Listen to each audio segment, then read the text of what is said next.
Everyone, welcome to this YouTube channel. आज की इस वीडियो में मैं आपके साथ डिस्कस करने वाली हूँ कि अगर हमें दो लाइनें दे रखी हो, 3D ज्योमेट्री का ये कॉन्सेप्ट है कि अगर हमें दो लाइनें दे रखी हो, सपोज एक लाइन हमारे पास B1 है और एक लाइन हमारे पास B2 है, तो उसके बीच में हम एंगल कैसे निकाल सकते हैं with the help of direction ratio and with the help of direction cosine. देखिए, सपोज कर लीजिए आपके पास फर्स्ट लाइन दे रखी है जिसके डायरेक्शन कोसाइन है ना, आपके पास गिवन है L1 M1 N1, और जो दूसरी लाइन है उसके डायरेक्शन कोसाइन हमको गिवन है L2 M2 N2।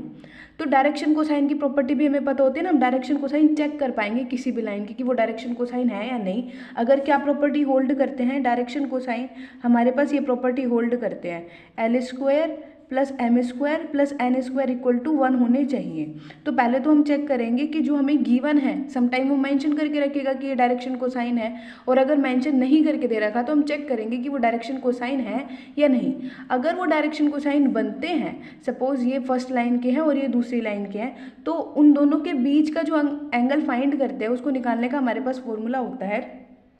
L1 L2 plus M1 M2 plus N1 N2। इस तरीके से हम उन दोनों के बीच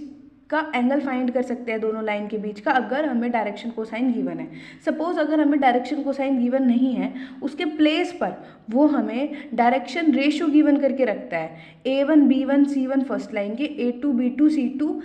सेकेंड लाइन के डायरेक्शन रेशियो गिवन करके रखता है, तो हम उन दोनों के बीच में जो एंगल निकालते हैं with the help of direction ratio, तो उसके लिए हम ये वाला फॉर्मूला यूज़ करते हैं, A1 A2 plus B1 B2 plus C1 C2 upon square root A1² plus B1² plus C1² into square root C1² plus C2² plus C3²। कैसे भी निकाल सकते हैं, ठीक है। आप इसकी हेल्प से भी निकाल सकते हो, आप इसकी हेल्प से भी निकाल सकते हो, कोई भी एक चीज़ गिवन है तो हम उससे दूसरी चीज़ फाइंड कर सकते हैं। नाउ अब क्वेश्चन ये बनता है कि अगर हमारे पास दो लाइनें परपेंडिकुलर हो और उसने हमें सिर्फ डायरेक्शन रेशियो गिवन करके दे रखा हो या फिर डायरेक्शन कोसाइन गिवन करके दे रखा हो, तो और वो पूछे कि प्रूव करो कि दो लाइनें परपेंडिकुलर होंगी या नहीं होंगी, या फिर चेक करने को बोले डायरेक्शन रेशियो की हेल्प से, डायरेक्शन कोसाइन की हेल्प से, तो हमें क्या चेक करना होगा। देखो,